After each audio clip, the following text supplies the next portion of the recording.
eu sou o Leonardo e eu vou falar um pouco para vocês sobre a Lei Geral de Proteção de Dados e os impactos para os serviços de hemoterapia. Antes de iniciar a palestra, eu queria agradecer a organização do evento pelo convite e dizer que é uma grande felicidade para mim estar aqui com vocês nesta data.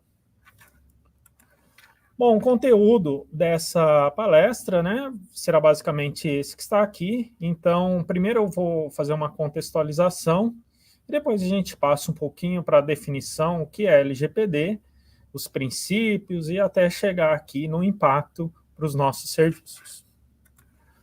É importante a gente pensar que neste momento, e principalmente depois da pandemia, tudo o que a gente faz é pelo meio digital. E, consequentemente, os nossos documentos, as nossas informações pessoais, elas também estão no meio digital. Até para uma simples viagem que nós fazemos, quando a gente utiliza os apps, o Google Maps, o Waze, todos os nossos dados estão aqui nos meios digitais. Então, é muito importante a gente contextualizar e dizer que hoje os nossos dados todos estão na rede, certo? E qual que é o contexto? Como que surgiu a Lei Geral de Proteção de Dados?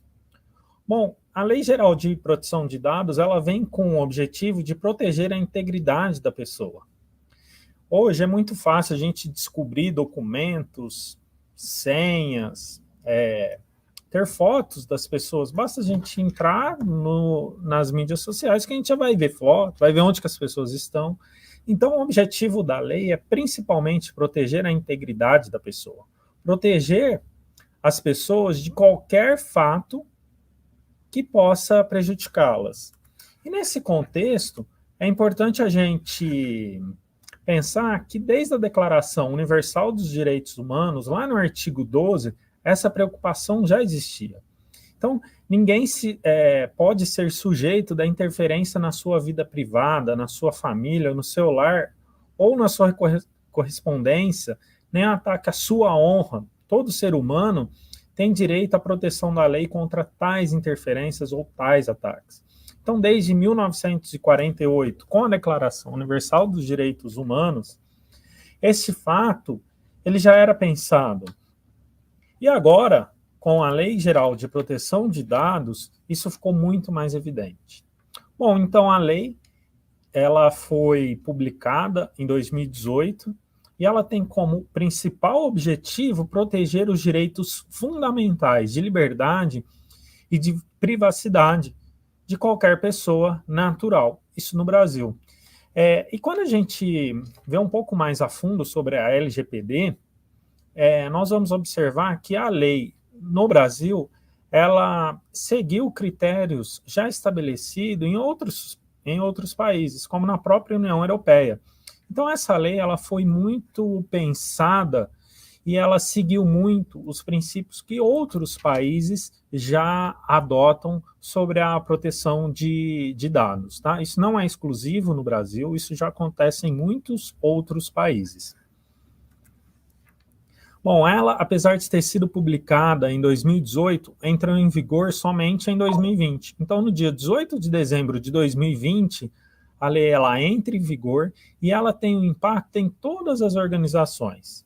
E vejam que é obrigatório o tratamento de dados pessoais sensíveis em todo o território nacional, certo? É muito importante a gente pensar que essa lei ela não proíbe a obtenção desses dados sensíveis. Ela prevê o tratamento adequado dos dados de acordo com a finalidade. Portanto, nós podemos pensar que isso é uma mudança de cultura. A lei ela não te proíbe obter nenhum dado. Isso é muito importante que fique claro, inclusive para os nossos doadores e pacientes, para todo o público que nós atendemos no serviço de hemoterapia. Por quê?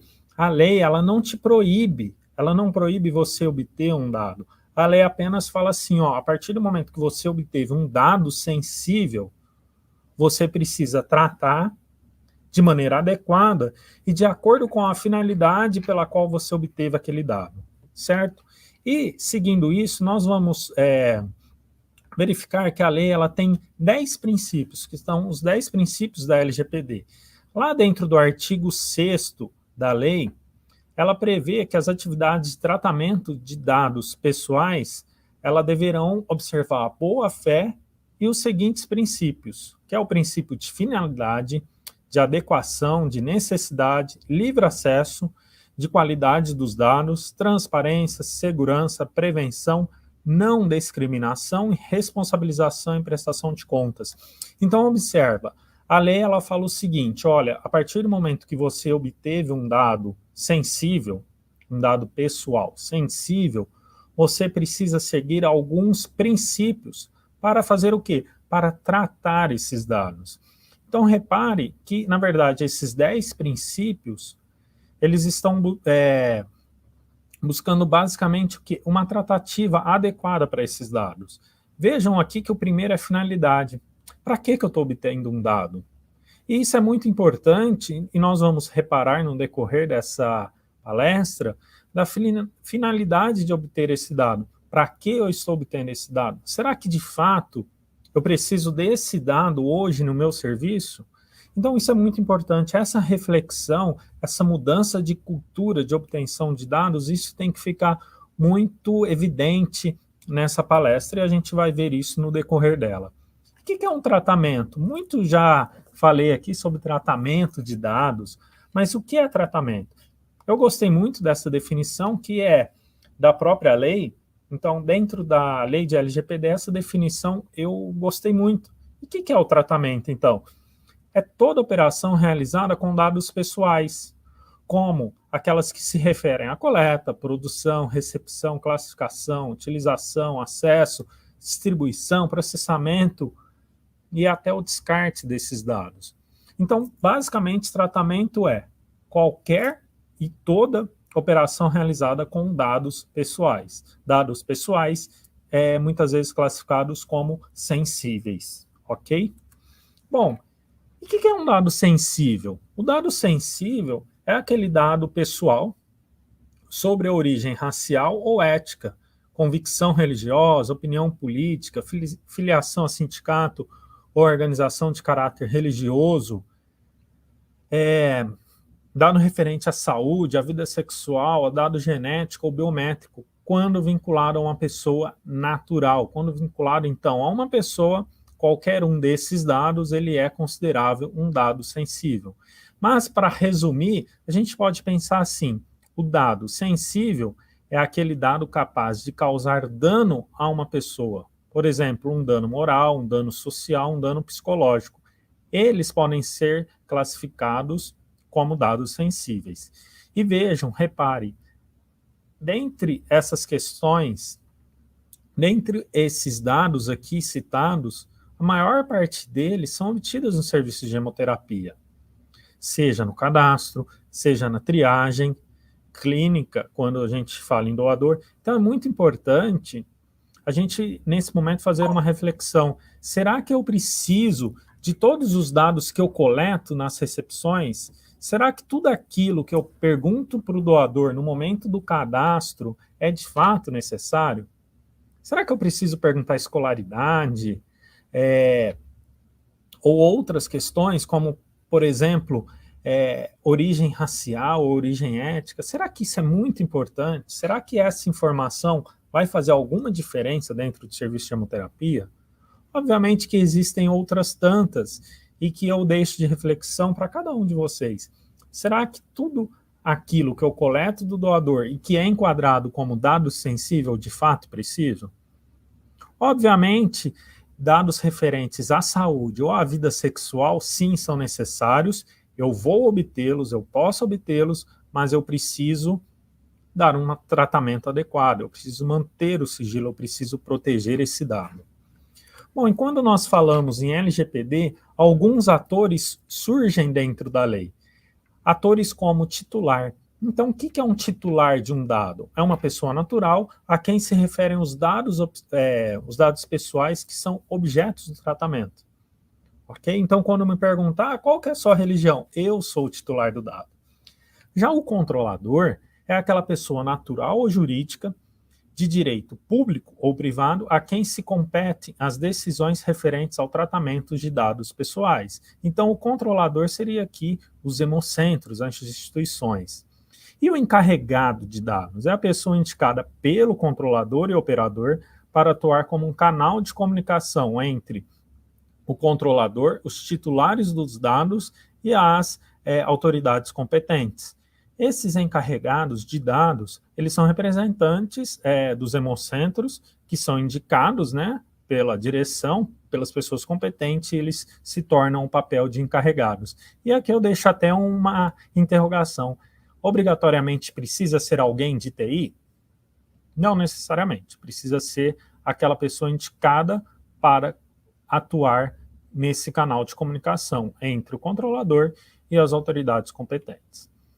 E aí existe ainda aquela pessoa chamada de operador, que é uma pessoa natural ou jurídica, de direito público ou privado, que realiza o tratamento de dados pessoais em nome do controlador.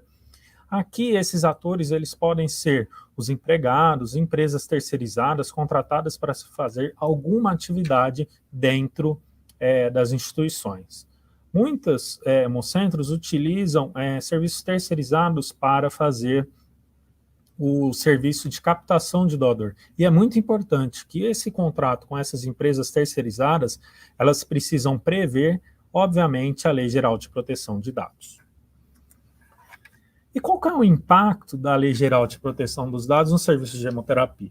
Basicamente, aquele serviço que não cumpre a lei ou aquele serviço que por algum motivo falhou na atuação de tratamento de dados está sujeita a multas. Multas que podem alcançar 2% do faturamento de uma empresa, limitada até 50 milhões. Então, o impacto financeiro dessa lei, caso as instituições não cumpram, é muito significativo. E muito significativo também é o prejuízo na reputação dessas instituições. A reputação de uma instituição, você sabe, não tem preço. Ou seja, uma empresa, uma instituição, um hemocentro, que tem algum problema na tratativa de dados, e esses dados são vazados, são expostos, isso afeta diretamente a reputação daquela instituição.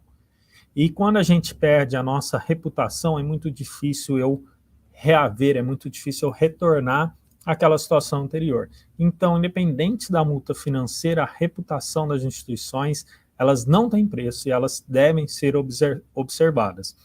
Por isso, uma grande atenção deve ser dada à Lei Geral de Proteção de Dados, porque além dessa multa financeira, perder a reputação dentro de um serviço de hemoterapia pode ser catastrófico. Bom, e como atender a essa lei? O que eu devo fazer? Como as instituições podem trabalhar? É muito importante que o conhecimento, reparem aqui que essa palavrinha não é treinamento. Obviamente que o treinamento, ele acaba até sendo obrigatório, digamos assim, para as pessoas, para os empregados, terem conhecimento. Então, vejam, conhecimento é obrigatório e esse conhecimento deve atingir a todos os públicos, todos os empregados das instituições. E também eu preciso ter uma política de proteção de dados. E o que é uma política de proteção de dados? Essa política ela tem como objetivo descrever ao usuário o método, os processos e os procedimentos para tratamento desses dados pessoais considerados sensíveis dentro do serviço e informar sobre quais são as medidas para proteger a privacidade dos empregados e dos usuários daqueles serviços. Então, este guia, ele é muito interessante, ele foi elaborado, né, para servir como base, para servir como guia de elaboração de termo de uso e política de privacidade em serviços públicos, Lei Geral de Proteção de Dados. Ele está na versão 1.2 e ele foi publicado em setembro de 2021, ele é muito recente, é um guia que, lendo, eu gostei bastante e indico para quem não conhece fazer a leitura. Então, basicamente, eu preciso levar o conhecimento a todos os empregados da instituição e também levar conhecimento a todos os empregados e a todos os usuários da política de proteção de dados que eu adoto, para que os dados daquelas pessoas sejam protegidas e sejam mantidas em sigilo, resguardando a privacidade de cada um. É esse o papel da política de proteção de dados. Bom, um grande desafio dos hemocentros talvez esteja na manutenção dos registros. Então, a gente sabe que dentro das nossas instituições de hemoterapia, a gente tem que fazer registros muito bem feitos, registros esses que permitam a rastreabilidade de todo o processo, incluindo a pessoa que realizou o processo. Eu preciso também garantir o sigilo daquelas informações confidenciais e, quando solicitado, esses registros eles ainda têm que ser demonstrados, né? Eles têm que ser informados às autoridades sanitárias competentes. Então, dentro dos nossos serviços, manter esses registros de todo o processo não é fácil, por si só já é um desafio. Agora, fazer os registros de maneira correta, bem feita, e ainda seguir todos os termos de LGPD, esse é um grande registro. Isso começa onde? Começa no cadastro, seja de doador, seja de paciente. Obviamente, pensando no doador, a coleta tem que ser somente daquilo que for necessário. Então, já citei como exemplo, será que eu preciso da raça, da escolaridade dessas pessoas? Será que essa informação ela vai me ser útil em algum momento? Se não for, exclui, talvez eu não precise perguntar. E o processamento e armazenamento dessas informações? Quem que pode ter acesso a esses sistemas informatizados? Então, eu preciso definir perfis de acesso. Perfis esse que só permite ao empregado ver aquilo que ele tem que executar no dia a dia. Ou seja, eu já começo a limitar aqui o acesso às pessoas, através de senhas pessoais, através de login, através de senhas numéricas, e é muito importante que essas senhas dos computadores, dos sistemas, não sejam senhas fracas, né? Então, eu preciso adotar senhas fortes para proteger, porque a partir do momento que eu sou um operador de um dado sensível, eu tenho que zelar pela manutenção dele. E ainda o tratamento. Para quais fins esses dados serão utilizados? Será que eu vou utilizar esses dados para convocação dessas pessoas? Será que eu vou usar esses dados de telefonema? Será que eu posso mandar uma carta, será que eu posso enviar um e-mail falando de uma sorologia alterada ou de uma convocação para novos exames no e-mail que aquele doador me deu? Será que aquele e-mail é somente ele que usa? Então, é o tipo de informação que eu preciso pensar. E utilizando, eu preciso falar para o meu cliente, olha, eu vou usar seu e-mail para fazer convocação. Então, é muito importante que a gente demonstre para os doadores qual é a nossa política de LGPD, qual que é a nossa política de tratamento de dados, e também que ele tenha ciência e consentimento para que a instituição possa fazer o tratamento. É muito importante que a gente estabeleça, antes de iniciar o cadastro, um termo para tratativa desses dados, onde o doador assine e autoriza a obtenção e a tratativa dos dados de acordo com a política de proteção de dados daquela instituição. Obviamente que os doadores e os clientes eles têm direito a uma revogação dessa concessão para tratamento de dados, mas como sendo um serviço de saúde, a lei ela está acima, então a lei fica do nosso lado e eu sempre penso que a lei protege a minha instituição de saúde a manter esses dados. É muito importante, então, que os processos sejam revistos, mantendo somente aquelas informações cruciais. Eu preciso classificar os meus processos com e sem tratamento de dados sensíveis e também listar quais são os dados sensíveis que eu estou tratando. As informações virtuais, elas devem ser protegidas. Então, quem pode ter acesso ao sistema? Qual é o procedimento para obtenção de senha? Lembrando que as senhas, elas têm que ser senhas fortes para, de fato, proteger os nossos dados. E, sendo informações físicas, aonde eu vou guardar? É muito importante, então, o estabelecimento de uma equipe multidisciplinar. Obviamente que eu tenho que rever todos os processos, mantendo somente as informações necessárias para cumprir a legislação. Aquelas que não são importantes eu posso retirar do processo. E também revisar os documentos e verificar os itens de segurança relacionados ao acesso a esses dados, sejam dados virtuais ou sejam dados que estão físicos, né? Então, isso é muito importante. Eu quero agradecer a organização do evento, agradecer também à comissão de LGPD do Hemocentro de Ribeirão Preto e aos demais envolvidos na ajuda para que essa lei seja colocada em vigor e também no compartilhamento desse conhecimento. A equipe da gestão da qualidade, e também quero agradecer ao pessoal do Núcleo de Projetos e Programas, o Hugo e o Luiz, pelas imagens que eu utilizei nessa aula. Muito obrigado. E deixo aqui uma reflexão para todos vocês. Até logo.